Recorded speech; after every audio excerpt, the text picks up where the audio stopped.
Hey folks, how's it going? Today we are talking about Disney's newest animated film, Raya and the Last Dragon. So I heard about this film a year ago, saw some of the promotional art, and I thought, hey, this looks fun. I'm digging the fantasy look. It looks like it's based more on Asian culture. I'm here for it.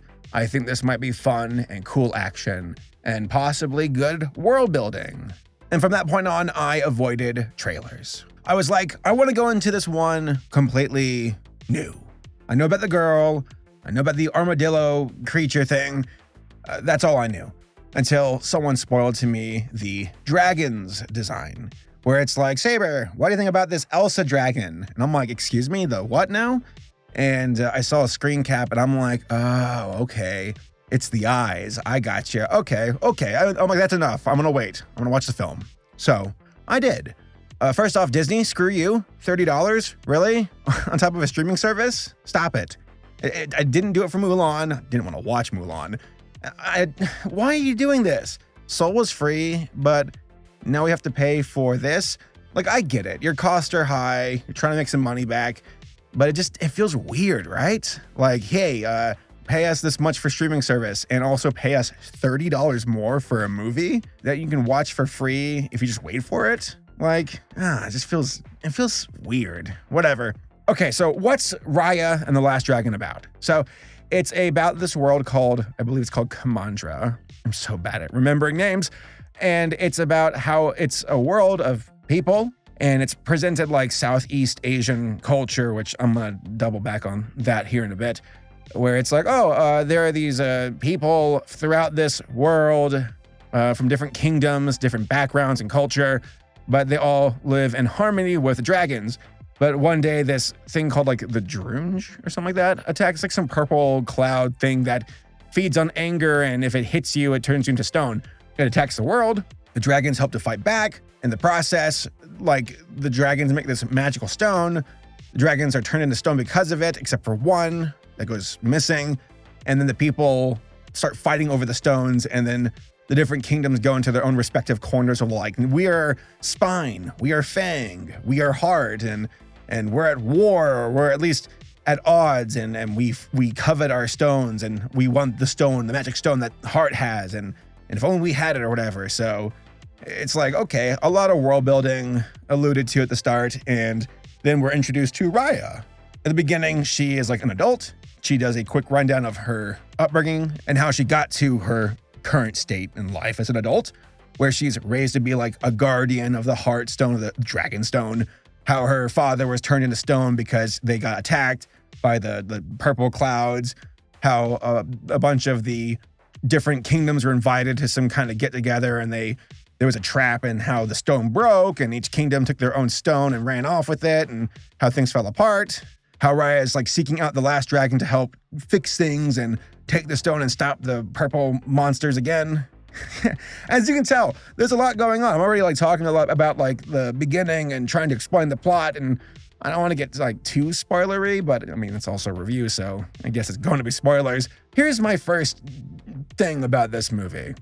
There's too much going on. There's way too much. I think it's cool that they had the ambition to go after a story of this caliber of like world building and tribes and cultures and whatnot. That's cool. It's too much for this short of a movie, or for a movie at all. Like, I'll tell you right now, this entire concept would work so much better as a show, but I'll talk about that here in a bit. We follow Raya. She meets this dragon named Sisu. That's the dragon who stopped the grunge, the grunge bands back in the day. I get Genie vibes, funny enough. Not because she's big and blue, but bubbly and kind of magical. And we follow them as they try to reclaim the different stones from the different kingdoms and combine the stone and stop the grunge or whatever. Along the way, we see Namora, that girl. And she's the one who like became friends with Raya early on. And then there was a betrayal, and now she's hunting down Raya to get the other stones. And they have this entire like tenuous relationship where it's like, you want to stop me, I'm gonna get the stone or whatever.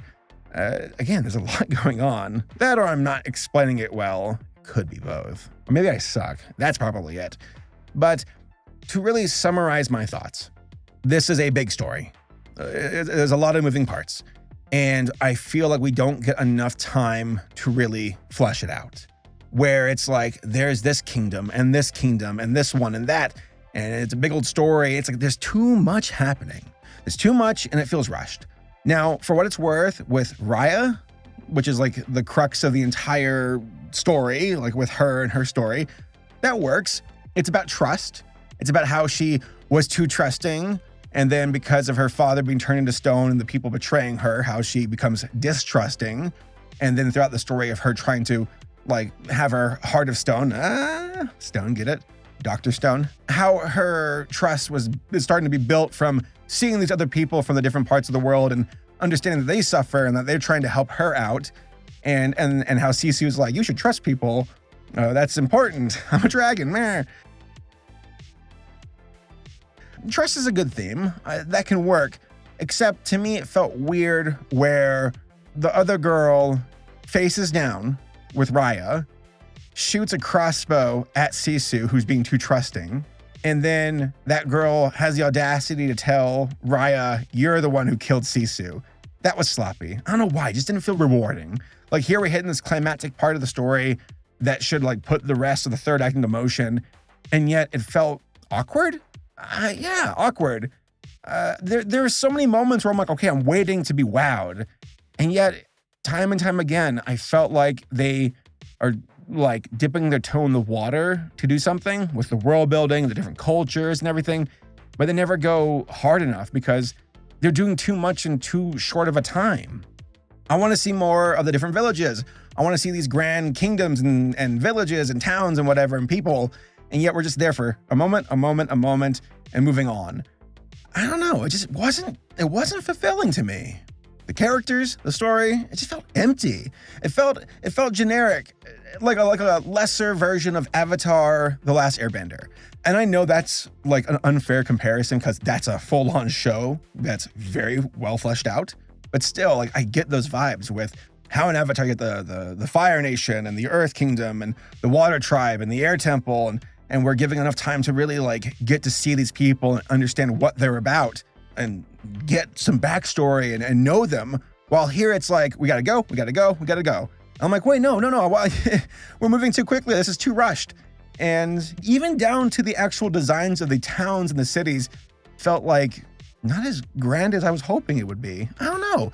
I was let down. And not to say this movie's bad, it felt like it could have been so much more. And Raya's an interesting character. I liked her. Sisu, she kind of annoyed me. She wasn't like awful, but like it felt like a lesser version of the genie, funny enough. Again, not because she's blue, but because she's a big magical creature hanging out with a human. And just, it didn't do it for me. I liked initially this relationship with Nomura, the girl. I think that's her name. Nomura? I am so bad with names. And then Raya, I liked that until they got awkward with the you killed Sisu. And I'm like, what? No, that's dumb.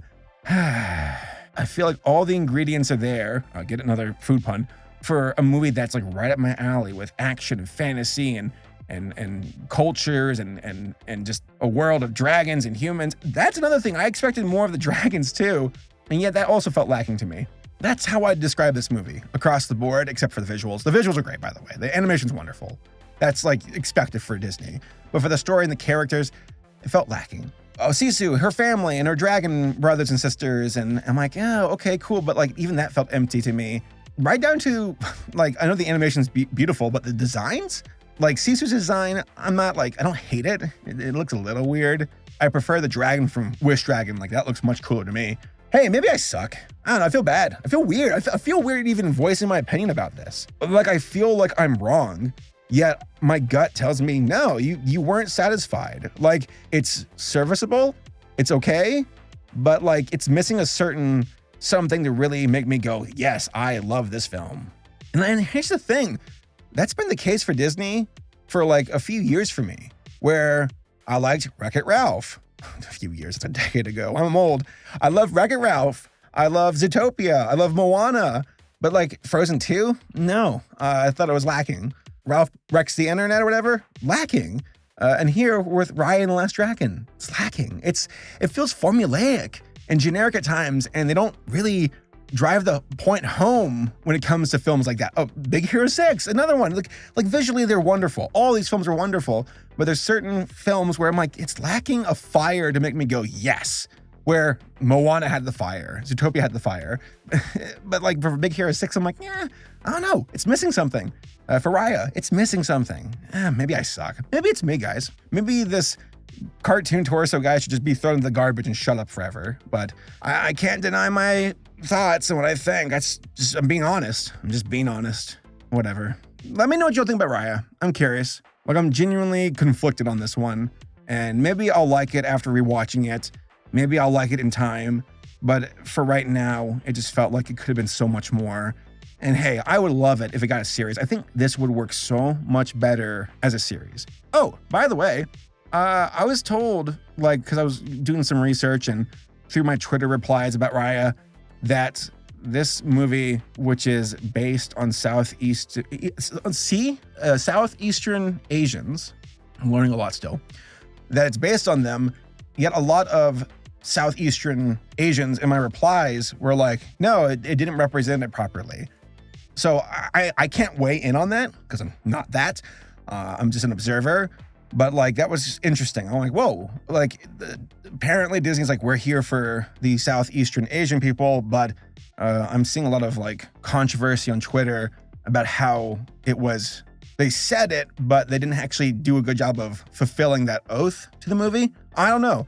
I'm acknowledging that that's a thing on Twitter. So if you want to look into it, go for it. But that caught me off guard where I was like, whoa, I didn't realize that there was issues going on. But again, I'm an outsider, so what do I know? So, all right, that's it. Let me know what y'all think in the comments, and I'll see y'all next time.